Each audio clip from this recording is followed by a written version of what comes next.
Ladies and gentlemen, this is the Battleground podcast, where your host, Battle, will talk wrestling with friends, laugh at comedians who are way funnier than he is, and some other crap.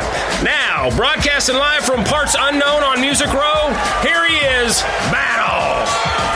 So for a while now, we've been talking about some new things happening with this podcast. And if you know in the past, it's just kind of like here and there, comedians stop by, wrestlers stop by. But now we are devoting it to one thing, and that is wrestling. We will be talking wrestling every week. And of course, comedians are still going to stop by. And you're probably saying, Battle, why are you saying we? Because I have a tag team partner. Yes. Eli is in the building. Hello. He has his own podcast as well, Music City Horror. So if you like horror stuff, that is the podcast to check out. So Eli, here we are. What's up?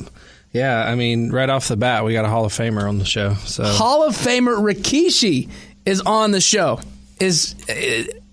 How can you kick off a show that way? I know. Rikishi. Yeah. So let's let everybody know. Let's kind of dive into this real quick. Let's introduce the world to Eli. Tell everybody out there listening right now, who is Eli?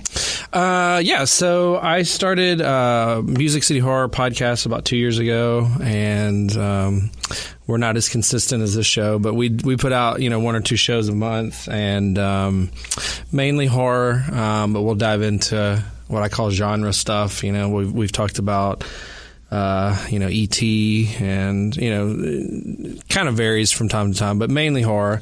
And other than that, I got back into wrestling a couple years ago, and that's how you and I kind of got hooked up and started talking. And, so this is right up my alley. This is awesome. So we are going to every week talk about wrestling, and also want to give a quick shout out to Jesse for introducing me and Eli together. There you go. And Jesse, if he's listening right now, which I hope you are, we want to have him on the show to talk about his wrestling background and how he got into wrestling and how everything started. But Eli is going to be the guest. We are your new tag team. This is Battleground. And well, how about this? Let's just go ahead and jump right into the interview with Rikishi. Sounds like a plan. I'm stoked.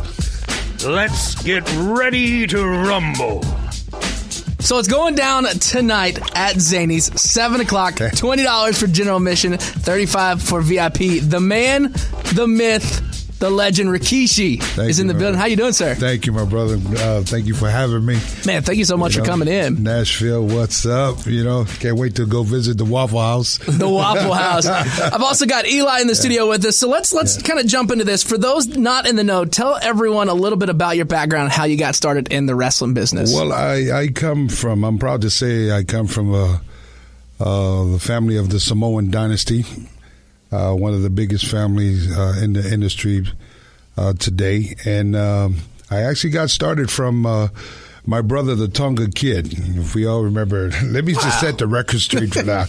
No, we're not twins. Okay?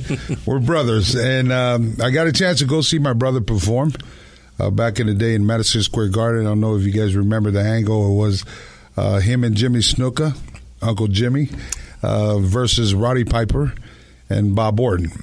And so at 17 years old, my brother was main event there in Madison Square Garden. Jeez. And ever since then, I got the itch. Now, falling into my uncles, Afa and Sika, also WWE Hall of Famers, they were the one that took me up underneath their tree. And my mother is Afa and Sika's sister. So from there on, 31 years ago, I was underneath that tree, and let me tell you, boy, I got hit many a times. And, you talk about the famous wrestling family. So let me ask you this. Some of your influences in business, inside your family or out, who everybody was? The family tree. That probably takes up a lot of it. I'm sure. We'll be here for an hour and a half to figure that out. That'll be another episode. But it starts from Uncle High Chief Peter Maivia to Afa and Sika, to the late mighty Yokozuna, to The Rock, to Samu, the head shrinker, to my brother Umaga, to the Tonga Kid, to Afa Jr., let me see, who am I missing? The Usos, Roman Reigns, Reno Hawaii, Black Pearl, Jacob Fatu, Sefa Fatu, Lance Anoa'i, and myself, and I think I'm missing somebody, but it's early in the morning right now. We'll find out when somebody tweets us later and be like, yo. Yeah, who did I miss? You know? What about me? So that's the tree right there. And you know, there's still some that are also coming today. You know, I mean, we're training out there at the Academy in Knoxboro Academy out in Los Angeles. That's knokxpro.com. I'm proud to say that one of our graduates is Rusev. That's in the WWE today. So that's a Nashville guy too. Yeah, he lives out here in Nashville too as well. So so that's the tree, and that's where I'm at. There it is. Well, it's really cool to see that, and like you mentioned, it's still expanding. Obviously, the Usos and whatnot. For a group of a certain age, we remember the Samoan SWAT team. That was actually the original Paul Heyman guys, right? That's exactly what I was about to say. Straight. The original, the OG, Samu and totally. myself. That was when he was Paulie Dangerously, right? Right. Now that was that your cousin? Was that Samoa? Yeah, that's my cousin Samu. Sam is Uncle Alpha's oldest son. Gotcha. Okay, cool. Yeah, and so he was the one that has a lot to do him as well. Of actually molded me back in the day, when we started out for the Von Erichs in Dallas, Texas, at the Sportatorium. Mm-hmm. And so we came from there up to Atlanta, and we were able to link up with Paul Heyman. And a lot of the teachings came from my Uso right there, who's Big Sam, what we like to call in our family. Right. Well, what was it like working in those specific organizations? Because a lot of people don't realize WWE hasn't always been what it is now. There was territories and there's different regions, and at the time the Von Erich region, that was it. They were the guys, and then you had Crockett over in Georgia, and that eventually became the WCW. So within a short time you worked for two of the biggest companies at the time. So what was that like in that time period? Well, for me personally, it was great. I mean, when you're starting off, you're just going to where opportunity comes. Right. And, it was a fun learning experience, especially when you're traveling with family. So for me, again, I was green. I was a young kid, like I think I was 22 or something like that. That's wild. And, having your daily conversations with your uncles to be able to, be that mentor and to, help us on the road. But then, following my cousin, Big Sam, it was great for me. I just wanted to, the goal was to get to WWE. Mm-hmm. But at the same time, we all understand that you have to be able to get booked someplace. You got to be able to do the work, and you can't get to WWE if they don't see you.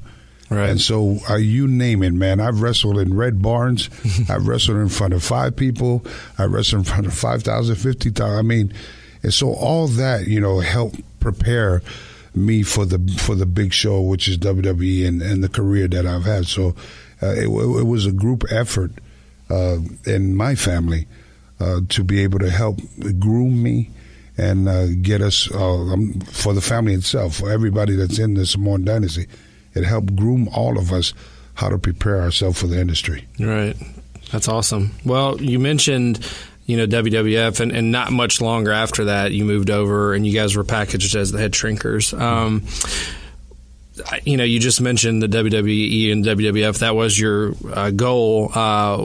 What was your thought process? Technically, you're signing with a rival company. So, what was the thought process of moving to New York? And then also, what was that first run? What was that like working with Vince? What was he like back in the day? Well, the paycheck was good. I can only imagine. Can't argue with that one right there. Yeah, I mean, at the end of the day, you're in it for that, to where, when you have a family, we look at it different. It's a great opportunity. Anytime you're able to move to any company, number one, it's a challenge, and it's to be able to get up there and compete and perform and know your worth that while you're there. Kind of proving yourself. Yeah, for us, it's our culture, man. It's we're there to be able to, to take care of our family, to represent our culture, to let the world know who Samoan people are.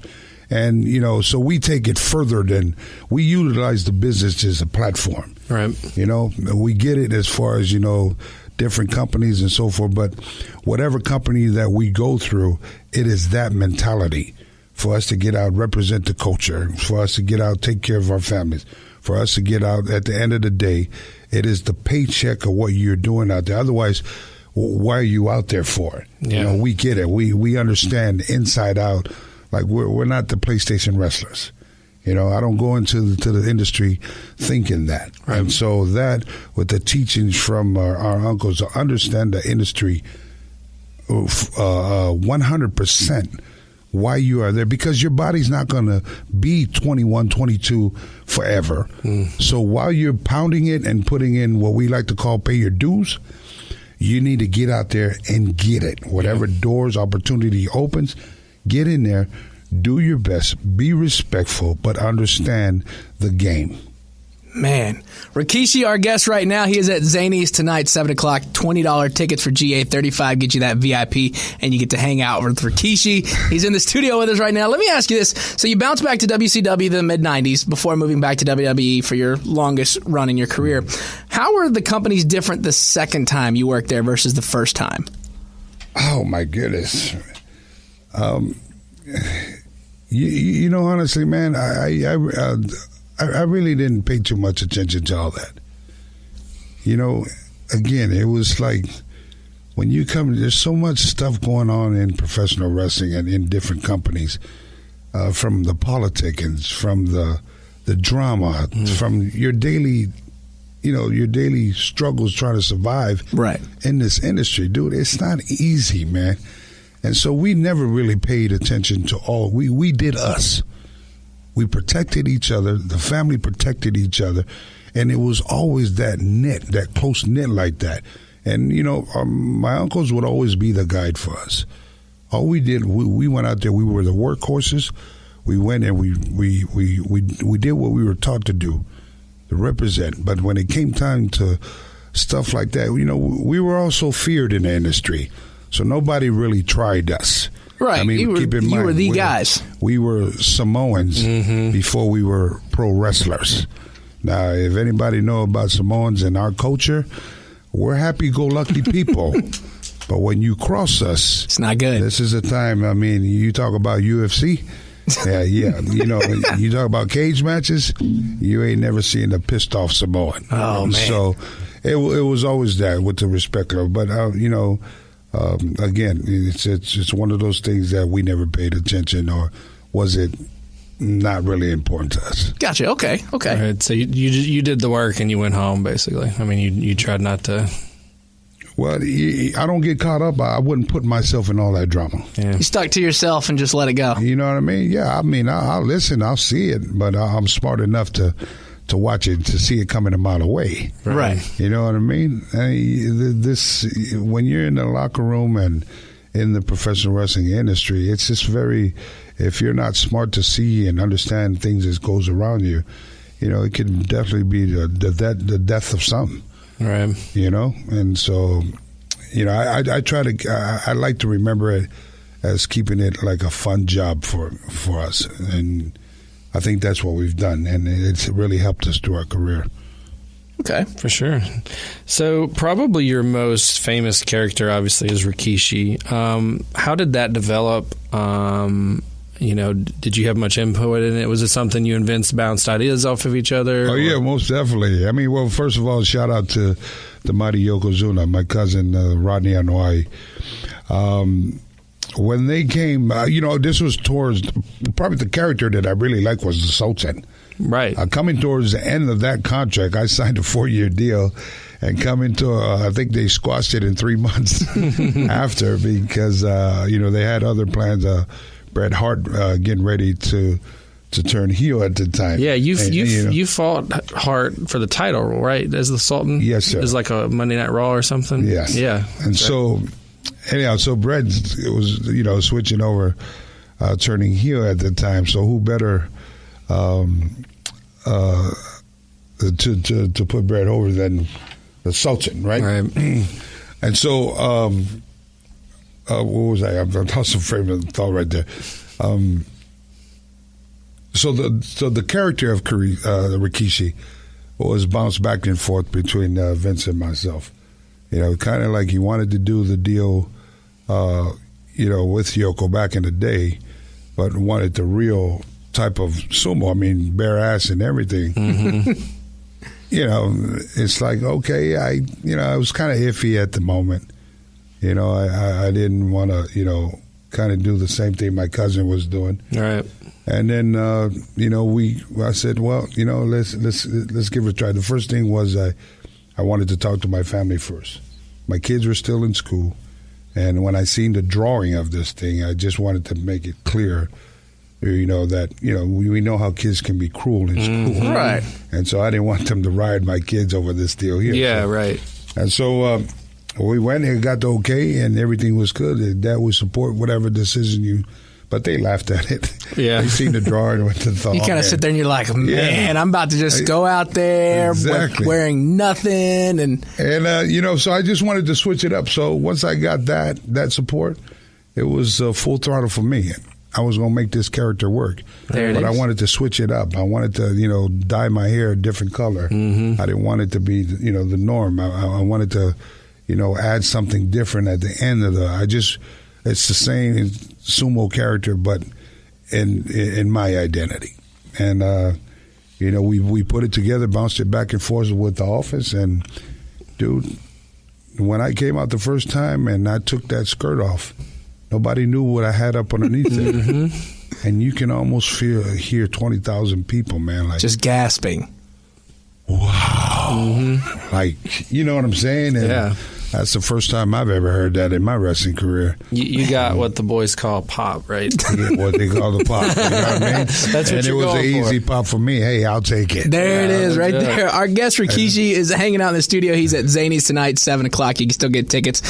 So let me ask you this. One of my favorite groups of all time had to have been Too Cool. One of my favorite groups. Yeah, I tried to dance in the living room. I told my parents that I had to have the jackets and I had to get something put on it. So was the pairing of you and Too Cool always planned or just an organic thing? We tried to organically came through, man. I can't remember right off the top of my head, but we were put together on one of the TVs. And I think it was Sunday Night Heat or back in the day or Main Event. I can't remember. But we were put together. We came out there. We did the deal, and we talked about doing the dance. Like an idea to give the fans something different. It's always after you see somebody win, it's the referee raise their hand, and that's it. And so I says, man, we need to try something different. You know what I mean? And so that's how that came about, to where we okay. Can you dance, Scotty? He said, well, I can do this. We'll give it a try and see what happens. Yeah. I was looking at Grandmaster and said, what you got? And he came up with the Thriller and the shovel. And you kind of see reflections of Too Cool right now with, Naomi and R-Truth and Carmella. And well, I think I know. I think it rubs off because we started something from the days back in the day. And again, I'm honored to see that going on today, as on TV as well. But, so when we were put together, we came out, we did that dance after the match, man. It was just, again, when you hear that pop, you know that it works. And so you always want to utilize those, what I call strong points, into your matches and so forth. And we did it at one time, and here we are years later, man. People still doing the dance. Oh, I still try to do it. And I look that song keeps ringing. That beat keeps ringing in my head all the time. Kind of hear it in your sleep. All the time, man. Reaching for the yellow glasses. Yeah. It's got to be a process of just, let's try this. And then when you find it sticks, that's when you run with it. Well, yeah. I mean, I guess that's in anything. Any professional, you're trying to find what works.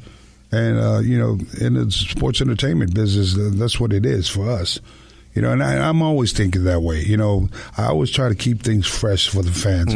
That every time I come out, I mean, at one time, I think that's where I finally came up with the 360 bump, where Brock Lesnar or China gave me a clothesline. You always see the cruiserweights and those can fly like that.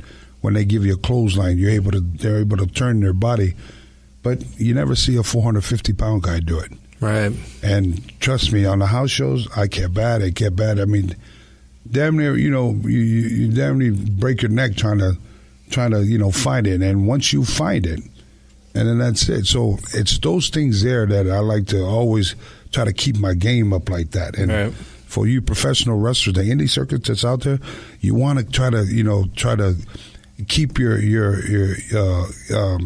find something that makes you different from everybody, whether it be a bump, whether it be an interview. Don't worry too much about your gimmicks, because you need to learn fundamentals first and learn how to work first. Mm-hmm. And then if you can work, then you can work any gimmick. Right. So with that type of bump, there it goes again. It goes back to my culture. It goes back to my training with my uncles. It's like I'm never satisfied on where I'm at. You always want to keep, pressing that button to see what else I can give the fans, to see what else can I do and give to the industry to keep building this brand of Rikishi or the Samoan Dynasty. Man. So it's competition within ourselves. Right. That's just crazy, man. Yeah. But that's what it is. Yeah. That's an awesome way to look at it, and especially, you're putting the entertainment in the sports entertainment part of it, so that's awesome. Around that time, you became the Intercontinental Champion. You defeated Chris Benoit and had it for a while, and then you eventually, I guess, Kurt Angle got it from you. I guess that's who you dropped it to. When did you know you were getting that belt, and what was it like holding one of the top single belts in the business? Well, man, I really don't remember that. Yeah. I remember the chops from Chris Benoit. Right. Oh, man. I remember the suplex from Kurt Angle. Mm-hmm. Those type of things happen on the fly. And when opportunity comes for whatever reason, again, you take that opportunity and you do the best you can out there. And especially that's where you want to showcase your skills and stuff. And when you work against pros like that, like Chris Benoit, man, let me tell you, between him, Eddie Guerrero, and Kurt Angle, I probably never worked against people that are so, relentless. Yeah. You can see it in their work and their actions. It's nonstop. It's perfection of what they bring out there. And when you have an opportunity to get out on the big stage to perform with guys at that caliber, it just brings you up to par. Right. It brings you up, okay, Keish, well, I was tired today, but right now you got to give it all you can. You know what I mean? Yeah. And for me, again, it's personal because it's for the fans. Yeah. That's the way our family's trained. It's for the fans to be able to go out there and try to, even if you're not booked as the main event, but you try to go out there and you steal that show. Mm-hmm. You steal that show. You give everything you got. And when you got pros like that you're booked with that night, you can rest assured it's on. Yeah. And so, I was very happy and honored every time that I found out that I was booked against guys like that, because it just helped me with my skills to be able to bring it up to par, that to be able to show the fans that, a 450-pound blonde-haired Samoan wearing a thong, we can get down too. Yeah. We can move fast too. Right. And we can bring the show too. Man, our guest right now, Rikishi, is hanging out. He is at Zanies tonight. $20. You get your tickets for GA. $35 VIP. You get to hang out with Rikishi before the show, 7 o'clock. You talk about booking, and one thing that I remember growing up watching wrestling, there was a moment. This was shocking. This was a moment that shocked me. Let's talk about the heel turn as the guy who tried to run over Stone Cold Steve Austin. Yeah. When did you find out this was the angle and going to be feuding with the top guy in the business? Probably the day I walked into the building. Right. They said, hey, what we're going to do... Did you see my face when I did that promo, that interview there? It's like, the Great White Hope. My face was like, I didn't want to do this. Right. This was the biggest, the highest part of my career as being a loved baby face in the industry. And that was like my comfort zone. Right. To finally, after all these different characters throughout my career, the roller coaster ride, like my boys would want to say. Right. And then when you get that, and then all of a sudden it's just, okay, you're getting ready to turn heel there. This is what we're doing. Here's what you're going to do. You're going to get in this car. You're going to run over Stone Cold. Yeah. So no pressure. Sounds good. Yeah. You know what I mean, on paper. But then, I just took time to be able to sit back and think about it for a second. At the time, our roster as far as the baby faces, we were loaded. Oh, yeah. We were loaded on that side. Mm-hmm. Whereas the heel side, there wasn't too many top guys on there. Wasn't a lot of monster heels. So at that time, I said, business-wise, for me, it made sense for me to switch over during that time. I know I got a lot of heat from all the Rikishi loyalty fans out there. And, but at that time, again, you understand opportunity. Mm-hmm. And to be able to switch over and to work with guys like Stone Cold, work with guys like my family member, The Rock, and so forth. We're talking Undertaker. We're talking the top names in the industry. Mm-hmm. And you're right there with them. In the industry. Whether I went over or not, I don't care. Yeah. But just to be able to, to grace the ring with main events like that, it's just, ain't that what you're in it for? Yeah. You know what I mean? Isn't that the opportunity was as a young kid walking through to be able to train wherever they're at? That's, one day they dream of stuff like that happening. And so when opportunity comes, you seek it, you take it, and you do the best you can with it. I really don't think I have to go to church this Sunday after listening to Rikishi talk right there. I'm sorry, man, but hey, this is what you get, man. Rikishi's over here giving us the sermon right now. Yeah. I was like, is it Sunday or Tuesday? Straight shooting out there. Yeah, I heard that. Oh, man. Yeah, that was it. Like Battle was just saying. I mean, I was not expecting that turn when it happened. So I think a lot of people were really shocked by it. So yeah, well, I mean, it was a fun time during that time. I bet you got the Rikishi blonde, nice guy, and then you got the other song, The Bad Man. Right. The Bad Man. My favorite was the Rikishi. Yeah, seriously. But hey, this is what it is in professional wrestling. Yeah, it's sports entertainment. Don't take things so seriously what I do. No joke. Well, leading all, from that, 2015, you were inducted into the Hall of Fame. Thank you. And, obviously that just validates that you were a standout during your run and everything. So, congratulations on that. Thank you. What did that mean going into the Hall, and what was it like for your sons to induct you? Well, it was, first of all, it was emotional for me. I mean, you kept it together pretty well. I was impressed with that. Yeah, I mean, when the call came from the office that I was going to be inducted into Hall of Fame, I actually hung the phone up. You're like, nah, stop playing. Because in professional wrestling, you never know when the boys, we're always ribbing each other. Oh, of course. We'll call each other's home and mess with each other. So I hung the phone up, and then the phone rang back again. I said, no, Kishi, no. Don't hang up this time. Don't hang up. This is for real, yada, yada, yada.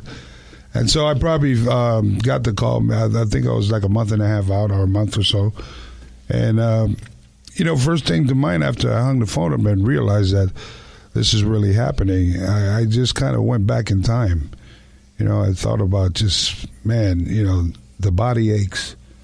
All the road trips, sometimes no payoff. Yeah. Time away from the family. Grind, sometimes sleeping in the rest area, couldn't afford hotels, the food, walk into Denny's and, just bring out crackers and peanut butter jam and, all that. And to be able to do what I do and the fans recognize that, the hard work and the time that's been put on.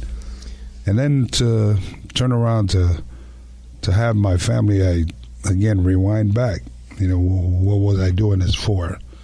The sacrifice I can never get back, the birthdays of my kids and all the important days of Thanksgiving and Christmas and stuff like that. And to be inducted into a city where I was born and raised, the Bay Area, was just an awesome feeling.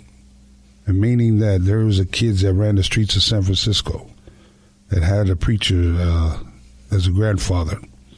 I was a My mother was a preacher's daughter. And I'm going to tell you, wrestling saved my life. It really did. To be able to come back and be inducted into the Hall of Fame in that city meant so much to me. Meant so much. Because for me now, my second life of becoming the WWE Hall of Famer is to be able to go out and tell my story. To be able to let these kids, especially the generation today, to know that they're worthy. They are somebody. Mm-hmm. That you can get out and be anything you want with the technology of today to be able to get out there and do what you need to do and make the right choices. So I want to utilize this time, and I've said it time and over again, that thank you to the WWE Universe. Thank you to just the moms and pops at the barns that used to come watch me back in the day. Thank you to the moms and pops store down the corner that helped, give me a sandwich here and there. Thank you to those that are all over the independent circuit for helping me, giving me a place to be able to do what I love and helping me get into the WWE Hall of Fame. Man, Rikishi over here just spitting knowledge, preaching to us today. You can hear more stuff like this tonight at Zanies, 7 o'clock. Tickets are $20. You talk about your sons and how successful they are in WWE, and then your daughter-in-law, Naomi. What was it like, and I read this, that they ranked them as one of the greatest tag team of the decade?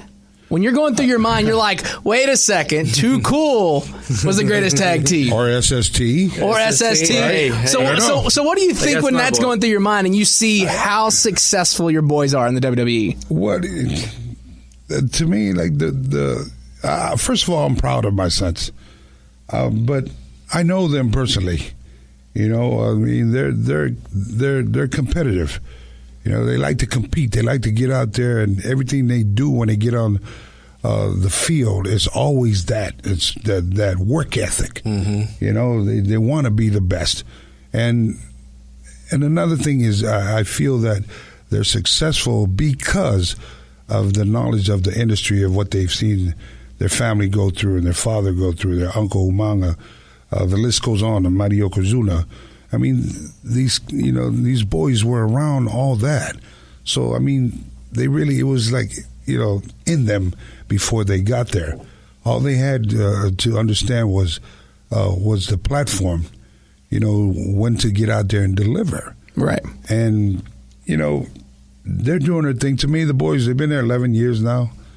I feel, and I posted this out the other day, it was like... I feel like my boys have nothing else to prove in WWE. As a father, my concern is for their wealth of their body, that they're continue to be okay and stay healthy, stay away from all what's out there in the field. And I feel now with Hollywood, I kind of almost see them taking a step into Hollywood. As you can see, their mic skills. Mm-hmm. Once they gave them the mic, phenomenal stuff. Be yourself. Get out there and do it. You know what it is. Do it. And once they gave them the green light, there you go. It's just, to me, it's the most entertaining promos to watch. Yeah. And I'm not just saying that because they're my boys. I'm saying it from a wrestler to a wrestler. When I'm watching that, it's like, damn. They got you that. feel it when they start talking. Oh yeah, I mean, and you people can relate because their interviews, they're funny, they're entertaining. They get serious. It's that emotional ride, mm-hmm. And I think they really perfect that on their skills on the mic. Man, right now our guest Rikishi is in studios. He is at Zanies tonight. $20 tickets. For general admission, $35 for VIP. Now, yesterday I sent out a tweet and thing on Instagram about asking some listeners for some questions, and we're going to give just like maybe one or two. And one person wanted to know, and we talked about how you stayed out of politics, but one person said, is it true that you had 3 different sets of ring gear that you kept with you? A normal one, a kind of stinky one, and a real stinky one? And would you wear the stinky one if you were wrestling someone that had heat backstage? How did they follow? They must have followed and seen my show over there at the Punchline in San Francisco. Absolutely, yes. I was going to say that was a very detailed question, so I think they Listen there, we all. If you're one of the boys, you understand ribs. Mm-hmm. Now, listen, I was taught by the best in the business as far as ribs, and Mr. Fuji was the top dog in ribs, and also I would say our friend Owen Hart, Davey Boy Smith. We talk about guys that you don't want to rib. And so I was taught by the best with Fuji. Like when you rib somebody, you better be able to take a rib. Mm-hmm. And so his rib don't come. It might not come today. It might not come tomorrow. It might come a year later. Well, my ribs was this. If you ribbed me, I would never put it over. Meaning that I'm not even going to let you know that I'm upset about it. Or just going to go on with your day. But when you live on TV, where everything no holds bar, it's a whole new ball game. Who's gonna say something about the stinky thong? Yeah. You'll be selling it out there as like like everybody else does. Steve Face. And at the same time, it's like that's when I pull out certain thongs up. Yeah, there it is. But I can't tell you who get it. You can't. No. You have to come tonight to Zanies tonight. Oh man, our guest Rikishi right now is in the studio, and one more fan question, and we'll let you get out of here because I know you got a busy day. Where did the stink face move come from? Well, I mentioned this earlier today. It actually was born in Mobile, Alabama. It was a house show on Sunday, and I worked against the late Ray Traylor, Mr. Bossman. God rest his soul. I remember, yes, sir. Ray was he was a good dude, man. And the normal match, you go on, you clotheslining somebody, not paying attention where they're at. And I clotheslined Bossman. He fell in the corner, which we know today stink face position. You got 20,000 people out there screaming their heads off. And you just hear this one voice. Feels like it's at the front row someplace. Rikishi! Rikishi! Turn around and stick your butt in his face. Now, when you hear that, you're trying to look for the person who is saying that. Yeah. And this is where that motion comes from. And as I turn around to my left and I look to the turnbuckle, there was Ray Traylor and sitting down in stink face position. Now, we never even talked about this. This just happened organically. Yeah. Oh, wow. Right? As I turn around and I take that first step, what we call a pop in the business. When I took that first step, it's almost like a volcano about ready to erupt. Took the second step, the crowd got louder and louder. Jeez. The closer I got to Bossman, it was so loud that you can even barely hear each other. Turned around, and when I turned around, I laced up the thong even higher, and there was my man, Bossman. Give it to me, baby. Give it. We got him now. We going home. And, man, bless his soul, man. I gave it to him, and Bossman was the first one to get the stink face, and that was it. That was on a Sunday. Yeah. Guess what I did on Monday Night Raw the next day? Same thing again. And that was it. As soon as I did that on Monday Night Raw, the next thing was just history after that. Everybody fell in place on the list, all the way from Vince McMahon, Stephanie McMahon, you name it, all the top names. I knew when Vince got it, you can rest assured everybody else is going to get it. Oh, man. Yeah. So I guess I was like the hitman back in the day then. Right, there you go. Wow, such amazing stuff right there. If you want to hear more that we didn't get to ask Rikishi and you want to ask him something, Zanies tonight, 7 o'clock, $20. Get your tickets right now, Zanies.com. Rikishi, thank you so much for stopping by, man. Listen, I want to send a shout out to Nashville, Tennessee. Thank you so much for throughout the year of our family, Samoan Dynasty. We want to thank Tennessee. Thank you, Nashville, for the love and support of the Samoan Dynasty. And I look forward to seeing you guys tonight at Zanies.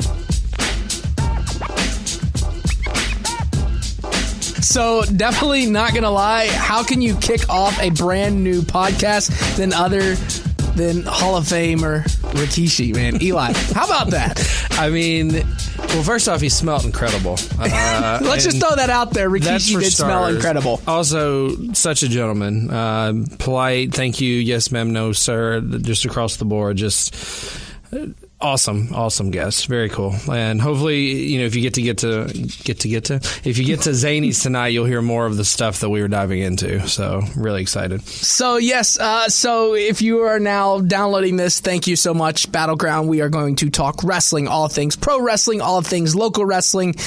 Everything wrestling is going to be right here. Next week is going to be a fun show because it is WrestleMania week, and we will dive into everything that has to do with WrestleMania, NXT TakeOver, and maybe we'll talk about this Gronkowski and Conor McGregor retirement.